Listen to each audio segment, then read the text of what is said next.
Assalamu alaikum wa rahmatullahi wa barakatuhu. Bandiraɓe sehilaɓe, ko arde salmodirde e moɗon e arde juurodirde e moɗon e yafnade goto kala e moɗon e yaforade hen goto kala e moɗon e wiide alhamdulillah. So ɗum ɓenni ko arde nocitade noddandu ɗo rendo men noddi en wonande wiiɓe jiyata bindi to bange qur'ana e to bange arab ɓe jiyata limtongo. ɓe hen kadi goyti mbi ko pularo ɓe mbawa yiide bindol ngol, ɓe mbawa windude ngol.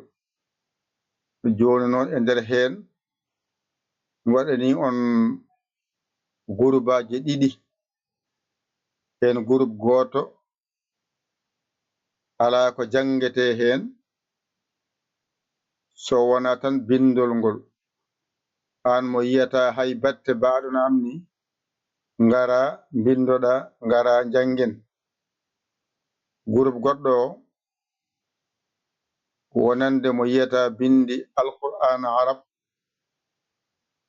no mbaɗanteɗa lawol daɓɓol coɗol ha mbawa windude, mbawa jangude.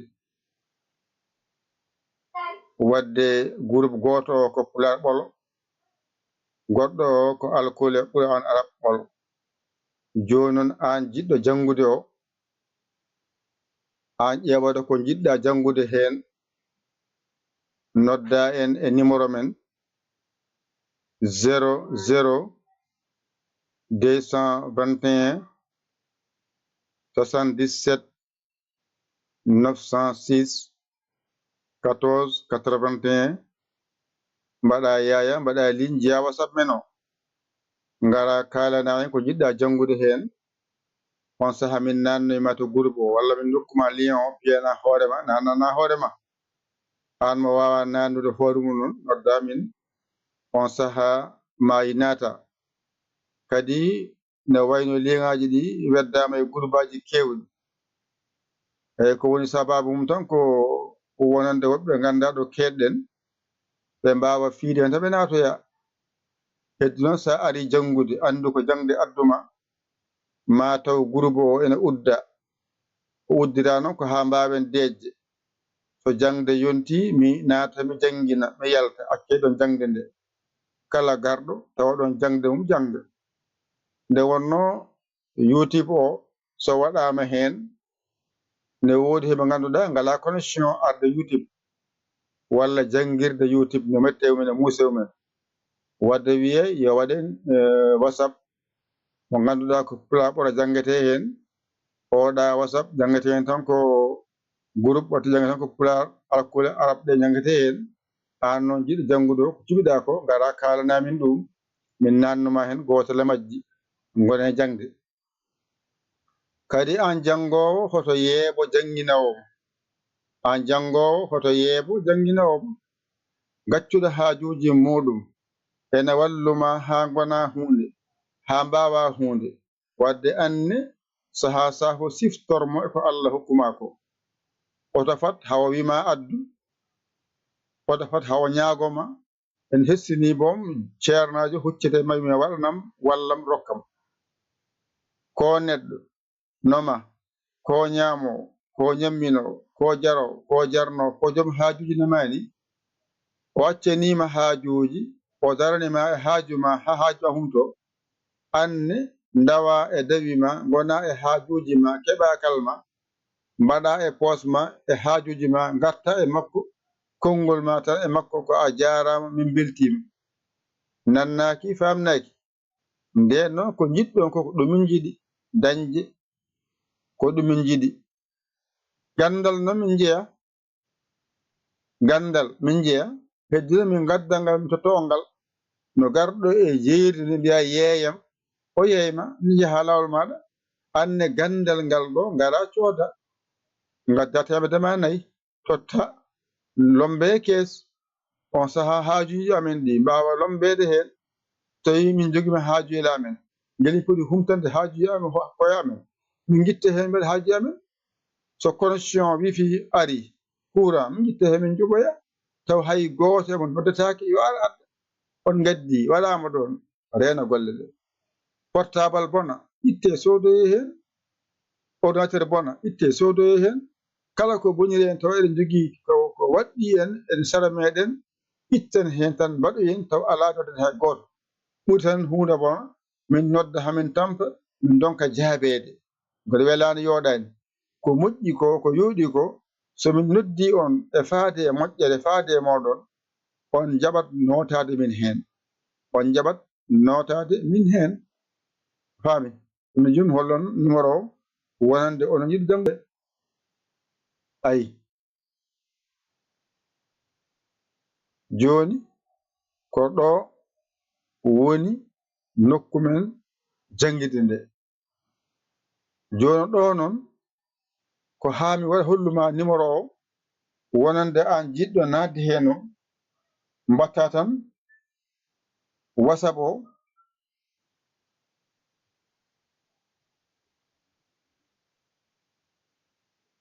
joni ngara oɗo yañe beele woodi ganduɗa bindi ɗi laaɓa e mumen nani ayi WhatsApp o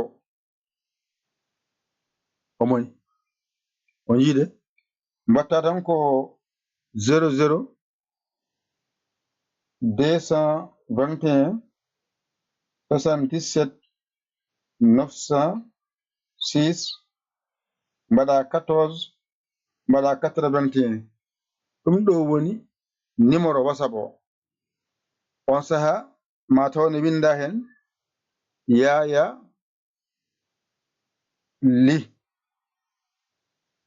gasi ko ɗo tan ndewata mbawa yettade min kalana min ko jiɗa janngude so pulaar jiɗa janngude kalana min on saaha noon woodi ko dental diine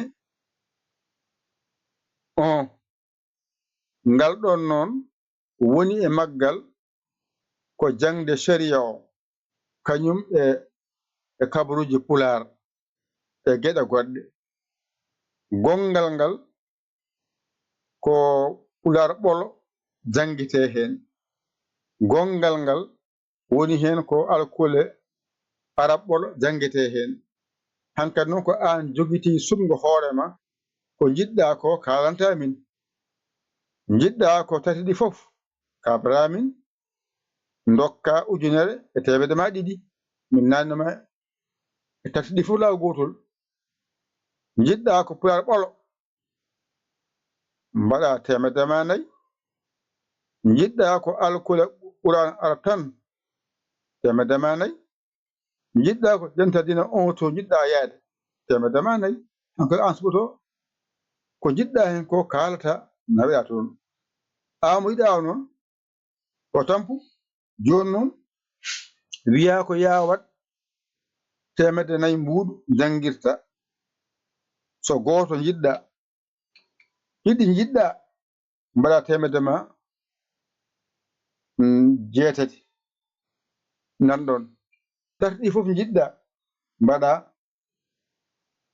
ujunere ma e temedde ɗiɗi ɗo haaɗi oɗa woni hen ko jangde sharia tan e kabruji pulaar on ko banggue heedi oɗa ene jangguine hen alkule pulaar tan jangguinte hen on ko banggue goɗɗo o jangguete tan ko alkule Qur'an arab tan woni hen joni noon kala mo jiɗɗa hen no mbatta jiɗɗa ko pulaar arab mbaɗa temedde ma jeetati jiɗɗa ko pulaar ɓolo temedde ma nayyi jiɗɗa ko arab ɓolo temedde ma nayyi jiɗɗa ko ɗo jangde sharia kabru pulaar temedde ma nayyi tati ɗi fof jiɗɗa mbaɗa ujunere temedde ma ɗiɗi ni foti an noon jiɗɗo o haalana kala garowo noon arda ndin mbaadi taw wona en namdo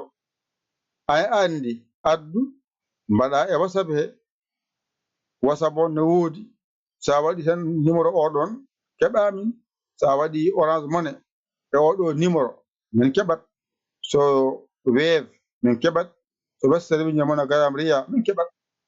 Heddino wona tan on jarama tan jokki e golle, ɗum nannaki famnaki e janngowo ko alarba andira, alarba andira. Tawde noon en koddani en joddaki koye weeye gonɗen e janngude, nafata noon ko mbaɗen noon feere no mbatten ha janggen, no mbatten ha janggen.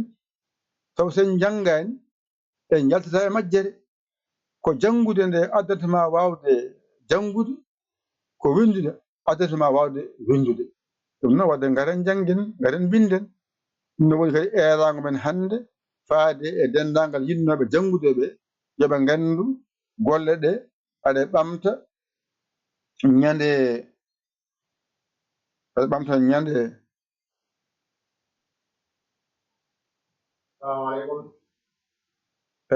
aɗa ɓamta ñande 20 ɗum asre garowo inchallahu taala eɗe puɗɗo golɗe. ɗum woni ay ay ñaƴñi haari ay ñande ay ñandeni ñande 20 septième mois 2024 hawrata ko aset garoɗo o inchallah. Aset hawrata inchallahu taala. An jiɗɗo janngude o ngara bindoɗa gilalaw, nodda en e WhatsApp men he, tonga haala ma noon. Assalamu aleykum ko min kaari, kaala ko jiɗɗa janngude ko.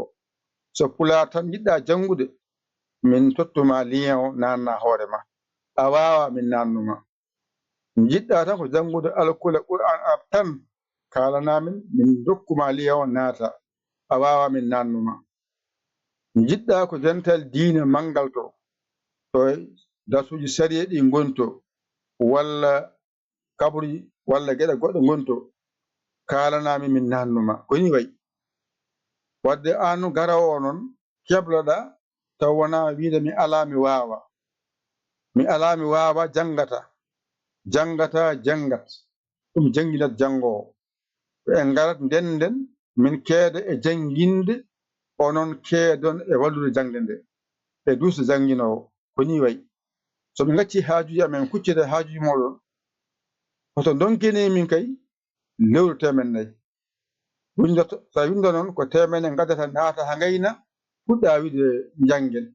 Wala tan naata mbiya komi jangowo, ala, addu 100 ma nayi ha gayna, nanne e kees, ɗum deƴƴe toon mbawen janngude. ko so gofo ari tan deƴƴi tan naati, deƴƴi tan deeƴi, sikki funtimin, funtani min, funti ko hoore muɗum. sa funti jannginowo mo, a funti hoorema. Jannginowo mo sa funtimo, a funtanimo, a funti hoorema. hoye gollal ngal nan ɗon.